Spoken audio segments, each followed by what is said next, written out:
آبشار ہے جو اس وقت آپ کو اس میں سے پانی گرتا ہوا نہیں دکھائی دے رہا ہوگا، لیکن یہ چلتی تھی اور اس کے آگے بھی ایک چھوٹا سا ایک تخت نما جگہ ہے بیٹھنے کی، اور یہ وہ مقامات ہیں جہاں پہ بیٹھ کر بادشاہ موسم کا بارش کا نظارہ کیا کرتا تھا، اور یہاں اوپر تخت بھی سجایا جاتا تھا۔ اور یہ جو دوسرا حصہ ہے اس کا باغ کا، اوپر والا جو فیض بخش تھا، اور یہ جو نیچے والا حصہ ہے یہ ہے، اور اس سے آگے پر نیچے جو فرح بخش ہے تیسرا، اس کے مزید 13 سے 15 سیڑھیاں اتر کر چراغ رکھنے کی جگہ ہیں۔ اور جب یہاں چراغ جلائے جاتے تھے تو حوض میں گرنے والا پانی بارش کا سا سامان پیدا کرتا تھا، اور چراغ کی روشنی بجلی کی چمک کی طرح معلوم ہوتی تھی، تو بادشاہ اس نظارے سے بہت لطف اٹھاتا تھا۔ باغ فرح بخش جسے پائن باغ جہاں ہم کھڑے ہوئے ہیں میں کہا جاتا ہے، حیات باغ سے نیچے بنا ہوا ہے، اور شالامار باغ میں بہت پھلدار درخت لگے ہوئے ہیں۔ شاہ جہاں جب لاہور آیا تو امیروں اور وزیروں نے عرض کی کہ حضور شالامار باغ کی تعمیر اب مکمل ہو چکی ہے، تو بادشاہ باغ میں داخل ہوا اور باغ کا حسن دیکھ کر بے پناہ خوش ہوا۔ اس وقت شاہ جہاں کے نائبین نے حاضر ہو کر مبارکبادیں دی، اور سب نے مل کر شاہی حکومت کی عظمت اور برتری کے لیے نہ صرف دعائیں مانگیں بلکہ مبارکبادیں دی۔ تو اس موقع پر ملک کے بڑے بڑے عالم اور فاضل اور بزرگ موجود تھے۔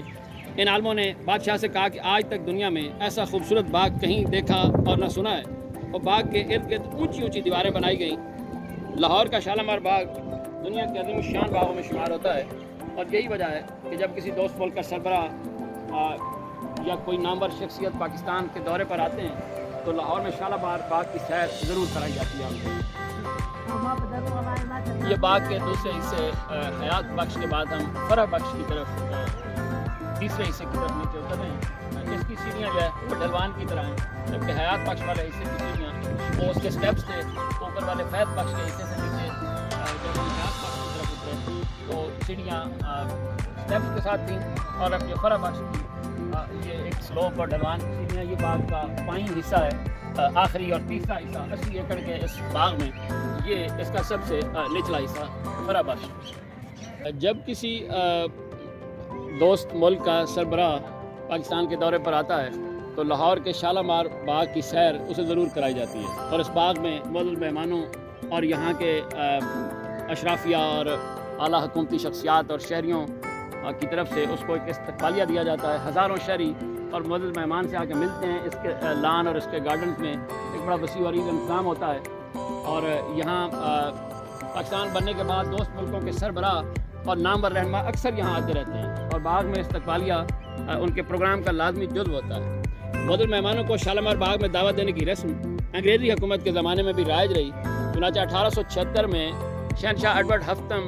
جو اس وقت پرنس آف ویلز یعنی ولیعہد سلطنت بھی تھے، برصغیر کی سیاحت کے لیے لاہور میں تشریف لائے، تو ان کے اعزاز میں پنجاب کے گورنر نے شالامار باغ میں رات کے وقت ایک عظیم الشان دعوت کا اہتمام کیا۔ شالامار باغ کی شاہی حیثیت برسا برس پہلے ختم ہو چکی تھی، لیکن اسے عوامی سیرگاہ کی حیثیت اس کی لازوال ہے، اور باغ کے سیر کرنے کے لیے لوگ دور دراز سے ہزاروں لوگ آتے ہیں، اور بہار کے شروع میں یہاں ایک میلہ چراغاں بھی لگا کرتا ہے جو پنجاب کا سب سے بڑا میلہ خیال کیا جاتا ہے۔ ہم نے آپ کو اس باغ کی تعمیر اور اس کا تاریخی پس منظر اور اس کے آرکیٹیکچر کے بارے میں بہت کچھ بتایا، اور یہ جو باغ ہے یہ اقوام متحدہ کے ادارے یونیسکو کی جو انٹرنیشنل ہیریٹیج کی فہرست ہے، جسے ایک انسانیت کا عالمی ورثہ کہا جاتا ہے، اس میں اس کو شامل کیا گیا ہے، اور اس کی استحکام، اس کی بقا، اس کی بہتری کے لیے ادارہ اقوام متحدہ کے فورم پر بھی سرگرم عمل ہے کہ اس کو اس کی اصلی حالت میں محفوظ رکھا جائے اور اس میں مزید توڑ پھوڑ نہ ہو۔ آپ دیکھ سکتے ہیں کہ اس کی قدیم تاریخی آرچز اب ٹوٹ پھوٹ کا شکار ہیں، اور یونیسکو اسی مقصد پہ کام کرتا ہے کہ انسانیت کا جو عظیم تاریخی ورثہ ہے وہ محفوظ اور باقی رہے، اور اس کو اسی حیثیت میں محفوظ رکھا جائے۔ تو آج کی ویڈیو میں ہم نے آپ کو شالامار باغ کے بارے میں تفصیلاً آگاہ کیا۔ امید آپ کو ویڈیو پسند آئی ہوگی، اپنے کمنٹ سے ہمیں ضرور آگاہ کیجیے۔